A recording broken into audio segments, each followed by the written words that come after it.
अभी इसी तरह देखेंगे उत्तराखंड में नकली दवा का ये ऑनलाइन वाले में सब पकड़े गए थे, सब नकली दवा थी उसमें। तो ये प्रक्रिया बहुत ज़ोरों शोरों से है नकली की। और ये न्यूज़ चैनल पे है, न्यूज़पेपर में है, इसके प्रूफ भी हैं। हमारे मेडिकल एसोसिएशन के जो ग्रुप है उनमें भी बराबर सर्कुलेट होता रहता है कि ऑनलाइन फार्मेसी पे आप अपनी रिस्क पे दवाई लें। देखिए, इसका कोई सर्टेन एरिया नहीं है, ये बहुत बड़ा नेटवर्क है, इसमें बड़े बड़े गैंगस्टर माफिया शामिल है। एक आम आदमी नकली दवा कहाँ से बना सकता है? कितनी बार बनाना स्प्लिट बड़ी दवा पकड़ाई, क्या हुआ? टाइफिस मामला, 2-4 दिन मीडिया आया, मीडिया को पैसा दे दिया, इधर उधर पैसा खिला दिया, काम खत्म।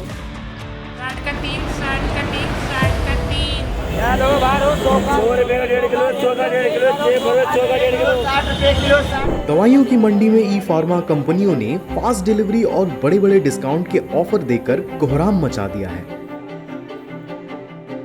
मगर ये सारे वादे झूठे हैं या सच्चे? क्या इस मंडी से खरीदा सामान बिल्कुल वैसा ही है जैसा मंडी दिखा रही है? और सबसे बड़ा सवाल ये है कि भारी डिस्काउंट कितना सही है और इससे नुकसान किसे झेलना पड़ रहा है? लालच, the main thing is that लालच। आपको डिस्काउंट दिख रहा है, एक के साथ एक फ्री, 2 के साथ एक फ्री, 50% ऑफ, 25% ऑफ। यही चीज़ है जो कस्टमर को अट्रैक्ट करता है। नहीं तो अगर आप एक अच्छी चीज़ बेच रहे हैं, थोड़ा टाइम लगेगा आपको, लेकिन मार्केट में आपका नाम अपने आप हो जाएगा। आपको डिस्काउंट देने की जरूरत नहीं, आपको सर्विस देने की जरूरत है।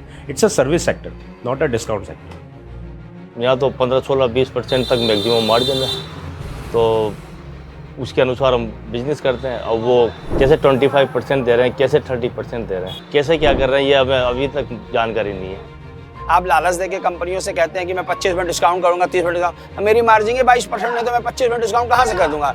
एक्चुअली हर चीज़ का एक मार्जिन है, एक चेन होती है, रिटेलर चेन होती है, डिस्ट्रीब्यूटर चेन होती है, तो हर का एक मार्जिन फिक्स होता है। आप अपनी जेब से देके किसी को कब तक चला सकते हैं, पॉसिबल नहीं है। पता नहीं वो कंपनी से उसका क्या हथगंडा है, कंपनी उसको किस रेट प्रोवाइड करवा रही है, वो कैसे बेच रहा है, उसका क्या मिक्सचर चल रहा है। हम लोग को तो आज तक समझ में नहीं आया कि ऑनलाइन कैसे 25% में डिस्काउंट देगा। उसका इतना बड़ा स्ट्रक्चर, उसके तो खर्चे भी होंगे, हम लोग तो खर्चे कम हैं, उसके तो खर्चे बहुत बड़े होंगे। इतना बड़ा वो अपना स्ट्रक्चर खड़ा किया तो उसके तो खर्चे जबरदस्त हैं। वो 25% देने के बाद कैसे कमा रहा होगा? निश्चित रूप से कुछ ना कुछ हेरा फेरी उसमें कर रहा होगा।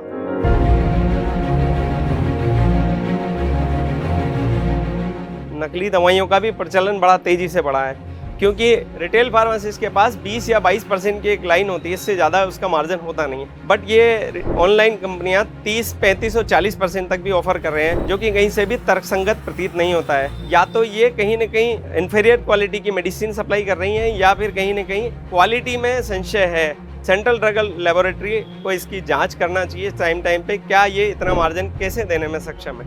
तो इनिशियल स्टेज पे लोगों को ये चीज़ अभी समझ नहीं आ रही है कि ई फार्मेसी क्या चीज़ है। उनको बहुत अच्छा लग रहा है। और सबसे बड़ी चीज़ ऑथेंटिसिटी, जो हम कहते हैं कि हम जो पैसा दे रहे हैं वो चीज़ हम सही ले रहे हैं या नहीं ले रहे हैं, उसका कोई भी आपके पास प्रूफ नहीं है कि मैं जो चीज़ ले रहा हूँ वो सही है नहीं। मेरे से जुड़ी हुई एक कस्टमर लेडी हैं जो 17-18 सालों से मुझसे मेडिसिन ले रही थी। उसके बाद उन्होंने ऑनलाइन मेडिसिन मंगाना शुरू किया। एक पेंटोसिड DSR कैप्सूल आता है जो गैस्ट्राइटिस और प्रोटॉन पंप इनहिबिटर है। एक दिन वो आए, उनका बहुत तेज पेट दर्द हो रहा था। मैंने उनसे कहा पेंटोसिड DSR कैप्सूल ले लेना।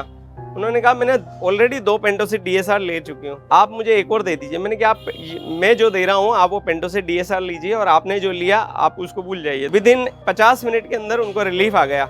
वो कह रहे हैं कि मुझे दोनों पेंटोसिड DSR के बाद आराम नहीं आया। उसके बाद उन्होंने ऑनलाइन मेडिसिन मंगाना बंद कर दिया। अब कस्टमर को जानकारी ही नहीं है ये नकली है कि असली है। और ऑनलाइन वाले तो बिल वाउचर देते नहीं है कुछ। ऑनलाइन फार्मेसी जो भी रन कर रहे हैं उनके पास कई जगह तो फार्मासिस्ट ही अवेलेबल नहीं है। कुछ लोग दूसरे फील्ड के जानकार हैं जो ड्रग इंट्रैक्शन दवाएं बताए बिना मेडिसिन सप्लाई कर रहे हैं। ऑनलाइन कंपनियों के पास किसी भी तरीके का परचेजिंग का कोई फार्मूला नहीं है। उनके पास ऐसी प्राइवेट बड़ी कंपनियां उन्होंने है, या जो बहुत बड़े होलसेलर है जिनकी सेल 100 करोड़ रुपए से ऊपर है, ऐसे दुकानदारों को भी वो हायर करने की, परचेज करने की कोशिश कर रहे हैं। अभी पिछले दिनों 45 लाख रुपए की नकली दवाएं जो है वो जयपुर में पकड़ी गई थी। अभी इसी तरह देखेंगे उत्तराखंड में नकली दवा का ये ऑनलाइन वाले में सब पकड़े गए थे, सब नकली दवा थी उसमें। तो ये प्रक्रिया बहुत ज़ोरों शोरों से है नकली की। और ये न्यूज़ चैनल पे है, न्यूज़पेपर में है, इसके प्रूफ भी हैं। हमारे मेडिकल एसोसिएशन के जो ग्रुप है उनमें भी बराबर सर्कुलेट होता रहता है कि ऑनलाइन फार्मेसी पे आप अपनी रिस्क पे दवाई लें। देखिए, इसका कोई सर्टेन एरिया नहीं है, ये बहुत बड़ा नेटवर्क है, इसमें बड़े बड़े गैंगस्टर माफिया शामिल है। एक आम आदमी नकली दवा कहाँ से बना सकता है? कितनी बार बनाना स्प्लिट बड़ी दवा पकड़ाई, क्या हुआ? टाइफिस मामला, 2-4 दिन मीडिया आया, मीडिया को पैसा दे दिया, इधर उधर पैसा खिला दिया, काम खत्म। जो छोटे शहरों में जो आईटी के लड़के हैं वो भी अपना ऐप बना ले रहे हैं और उनका भी व्यापार करने का एक तरीका हो रहा है और वो बहुत दिन तक इसमें नहीं जुड़ते, वो ऐप बना के लोगों को दे के काम को चालू करते हैं, फिर वो अपना वाइंड अप कर देते हैं। इसके चक्कर में कई सारी पीजी कंपनियां जिसे कहते हैं हमें प्रोपोगेंडा कंपनियां आ चुकी है बाजार में। ऐसे 300 करोड़ की कंपनियां भी आ रही हैं, 200 करोड़ की कंपनियां भी आ रही है और 25,000 50,000 करोड़ की कंपनियां भी आ रही हैं। और वो डॉक्टर को 35, 40 और 50% तक का ऑफ दे करके भी मेडिसिन लिखवा रहे हैं। कितने तो ऑनलाइन ही वो मिलेगी और कहीं आपको वो नहीं मिलेगी। आप ही सोचिए जिसमें 50% मार्जिन डॉक्टर को और 30% मार्जिन जो कंपनी को रन करा रहा है वो ले रहा है, तो क्या उसकी क्वालिटी कितनी अच्छी होगी। कई बार कस्टमर भी खाते रहते हैं, उनको पता नहीं डिस्काउंट के चक्कर में कि जब ज़्यादा प्रॉब्लम होती है या किसी की बीपी बढ़ रहा है, शुगर मेंटेन नहीं हो रही, तो डॉक्टर के पास जाते हैं। डॉक्टर चेक करके बताता है आप क्या खा रहे हो, बढ़ी नहीं, सही नहीं हो रहा है, तो फिर वो उस तब पता पड़ता है कि यार आप जो चीज़ खा रहे हो सही नहीं है।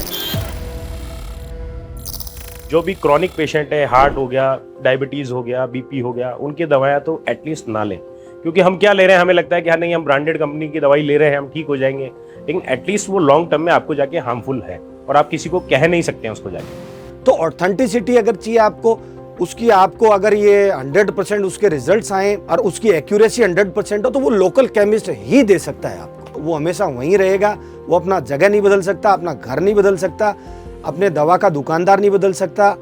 उसकी एक्यूरेसी और 100% प्रामाणिकता उस काम की और उसके व्यवहार की रहेगी। तो मैं ये कहूँगा 100% एश्योरेंस इसलिए हम लोग दे रहे हैं कि थ्रू चेन, जो कंपनी से, डिस्ट्रीब्यूटर से, C&F से, स्टॉकिस्ट से, रिटेलर से, अब तक जो चेन बनी हुई है देश आजाद होने से लेकर आज तक के, हमारी टीम ने और हमारे लोगों ने ये प्रमाणित किया इस बात के लिए कि हमारी 100% एक्यूरेसी रही है।